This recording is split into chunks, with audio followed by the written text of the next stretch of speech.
नमस्कार दोस्तों, मैं किरण हूं और आप देख रहे हैं रैपिड एक्सप्लोरर।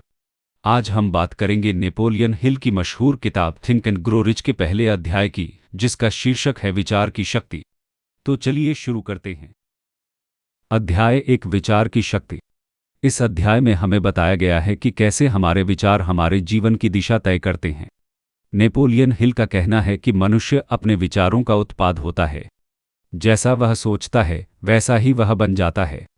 इसलिए अगर आप धनी बनना चाहते हैं तो आपको धनी बनने के बारे में सोचना चाहिए।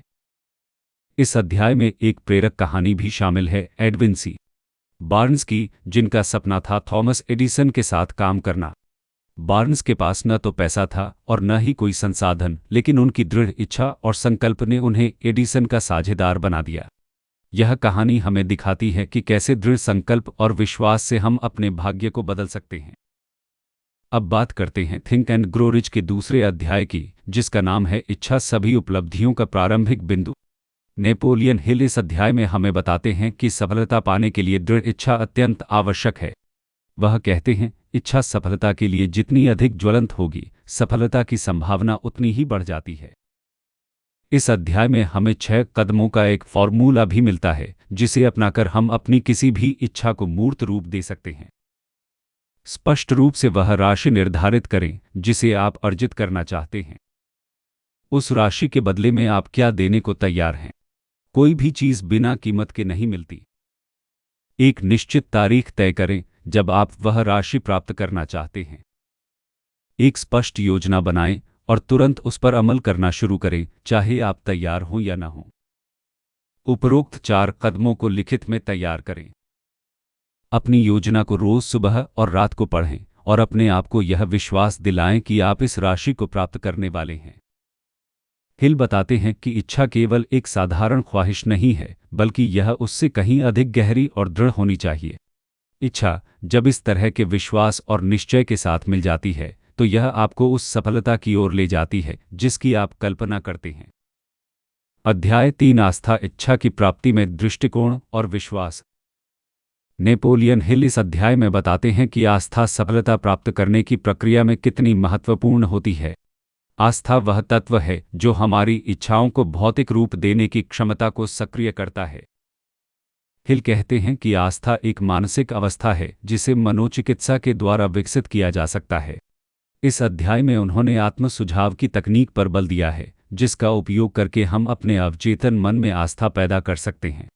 यह प्रक्रिया आपको अपनी इच्छाओं को विश्वास में बदलने की शक्ति देती है और इस विश्वास के साथ आप सफलता के लिए अपनी यात्रा में अधिक दृढ़ता से आगे बढ़ सकते हैं।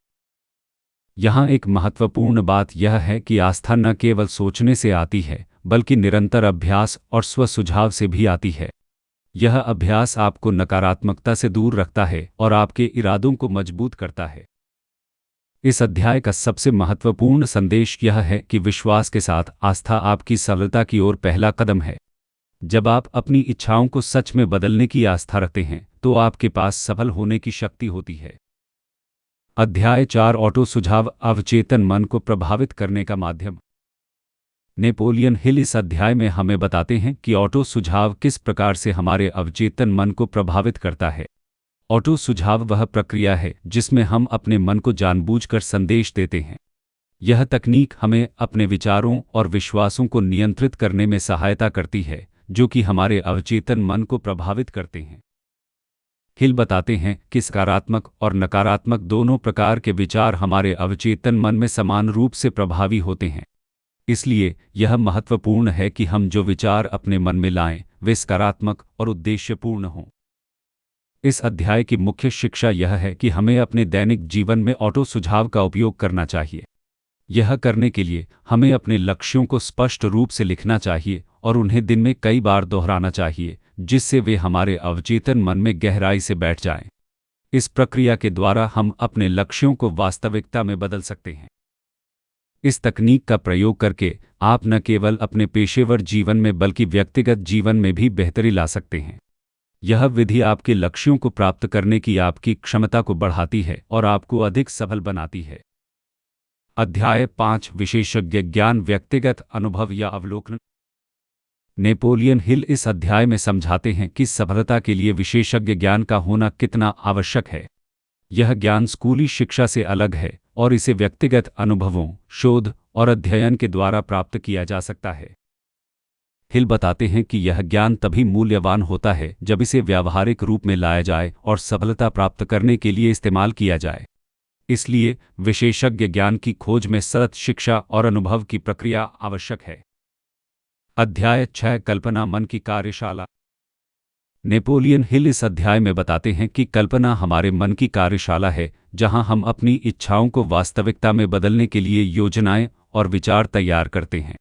उन्होंने कल्पना को दो प्रकार में विभाजित किया है, संशयात्मक कल्पना और रचनात्मक कल्पना। संशयात्मक कल्पना वह होती है जब विचार अन्य लोगों के सुझावों या अनुभवों के आधार पर बनते हैं, जबकि रचनात्मक कल्पना नवीन विचारों और योजनाओं की सृष्टि से जुड़ी होती है, जो कि प्रेरणा और अंतर्दृष्टि से आती है।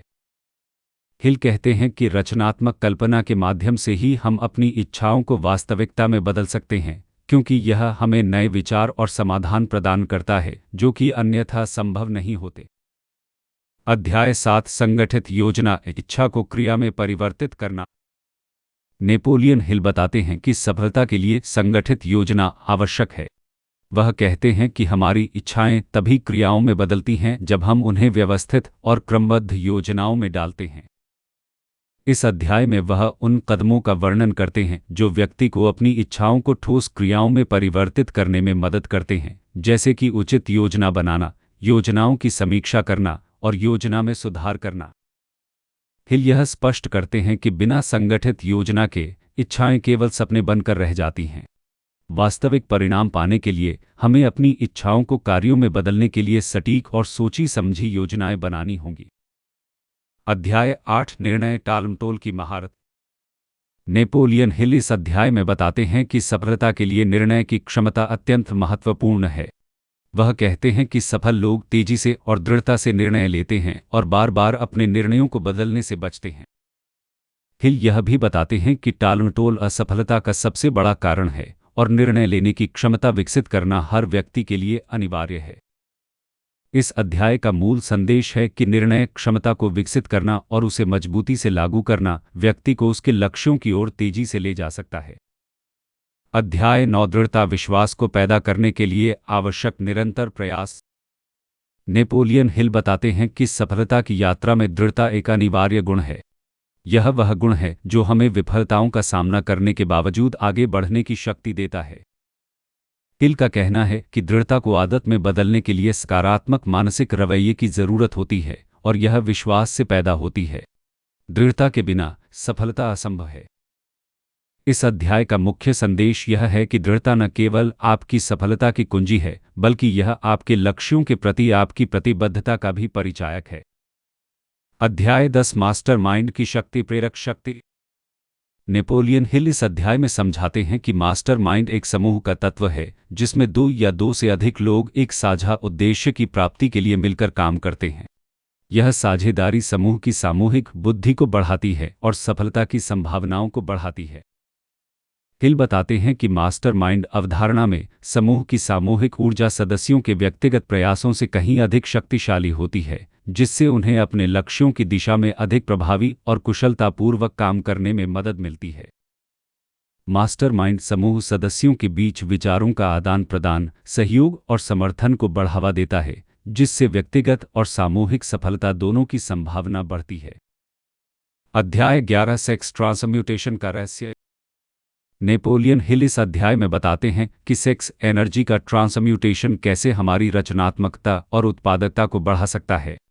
उनका कहना है कि सेक्स ड्राइव को अन्य गतिविधियों जैसे कला, व्यवसाय और विज्ञान में ऊर्जा और ध्यान के रूप में बदलने से असाधारण सफलताएं प्राप्त हो सकती हैं।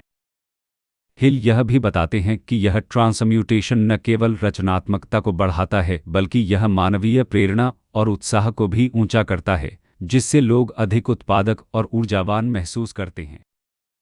यह अध्याय हमें दिखाता है कि कैसे शक्तिशाली और अनदेखी ऊर्जा को व्यावहारिक और सार्थक तरीके से इस्तेमाल करने पर व्यक्ति की समग्र सफलता में बड़ा फर्क पड़ सकता है। अध्याय 12 अवचेतन मन संयोजक कड़ी। नेपोलियन हिल इस अध्याय में बताते हैं कि अवचेतन मन हमारे चेतन मन और हमारे सपनों के बीच का सेतु है। यह हमारी भावनाओं, विश्वासों और विचारों को संसाधित करता है, जो हमारी दैनिक जीवन में निर्णय और कार्यों को प्रभावित करते हैं। हिल का कहना है कि अवचेतन मन को प्रभावित करने के लिए हमें सकारात्मक भावनाओं और विचारों को बढ़ावा देना चाहिए, जैसे कि उत्साह, विश्वास और प्रेम। ये भावनाएं हमारे अवचेतन मन को सशक्त बनाती हैं और हमें अपने लक्ष्यों की ओर ले जाने में मदद करती हैं।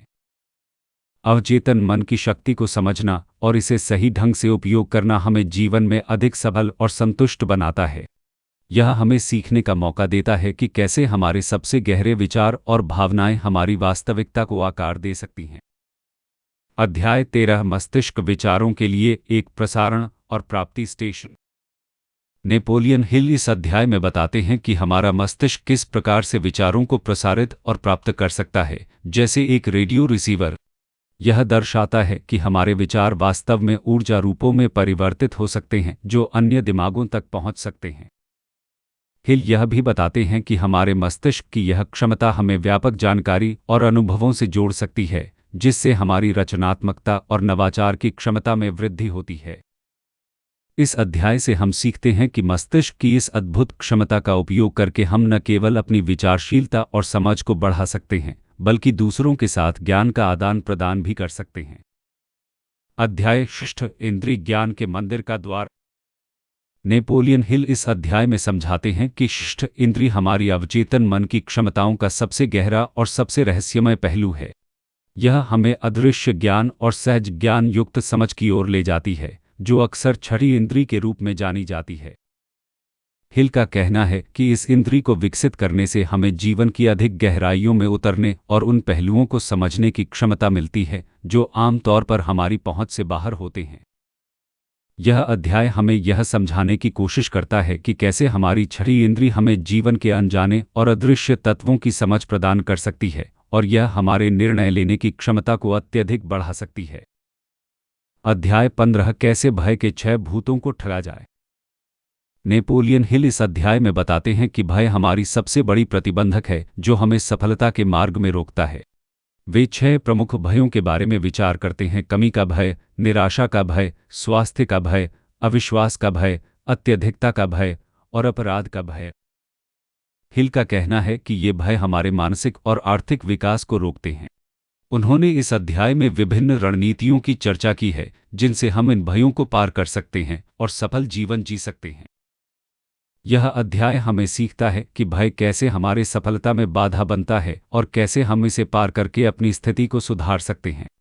भय को ठगने के लिए सही रणनीतियों का उपयोग करना अत्यंत महत्वपूर्ण है। अध्याय 16 मस्तिष्क विचारों के लिए एक प्रसारण और प्राप्ति स्टेशन।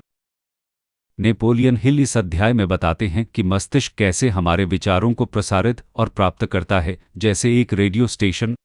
यह हमारी सोच, भावनाएं और विचारों को ऊर्जा के रूप में अन्य लोगों तक पहुंचाता है।